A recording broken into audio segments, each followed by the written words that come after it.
ଗାଲୁଆମି ଶିକ୍ଷକଙ୍କ ଗାଲୁଆମି ନୀତି ପାଇଁ ନିଲମ୍ବିତ। ସୁବର୍ଣ୍ଣପୁର ଜିଲ୍ଲା ସୁବଳୟା ଥାନା ଅନ୍ତର୍ଗତ ସରକାରୀ ପ୍ରାଥମିକ ବିଦ୍ୟାଳୟ ଗୁଢ଼ିପାଲି ଗ୍ରାମରେ ଦେଖିବାକୁ ମିଳିଛି ଅଭାବନୀୟ ଘଟଣା। କ୍ଷେତ୍ରବାସୀ ମେହେର ନାମକ ଜଣେ ଶିକ୍ଷକ କାର୍ଯ୍ୟରେ ଅବହେଳା କରିବା ଓ ସ୍କୁଲ ଟଙ୍କାକୁ ହେରଫେର କରିଥିବାକୁ ନେଇ ବିଇଓ ଶାନ୍ତନୁ କୁମ୍ଭକାର ନିଲମ୍ବିତ କରାଇଛନ୍ତି। ଗ୍ରାମବାସୀ ସ୍କୁଲ କମିଟି ଯାହା କହିଲେ ବି କାହା କଥାକୁ ଶୁଣୁନଥିଲେ। ଶିକ୍ଷକ କ୍ଷେତ୍ରବାସୀ ମେହେର ନିଜ ଇଚ୍ଛା ଅନୁଯାୟୀ ସ୍କୁଲକୁ ଯିବା ଆସିବା କରୁଥିଲେ।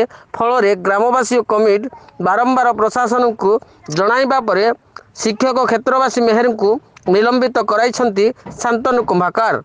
ଲୋକମାନଙ୍କ ଅଭିଯୋଗକୁ ନେଇ ବିଇଓ ଶାନ୍ତନୁ କୁମ୍ଭକାର ଶିକ୍ଷକ କ୍ଷେତ୍ରବାସୀ ମେହେରଙ୍କୁ ନିଲମ୍ବିତ କରାଇଛନ୍ତି।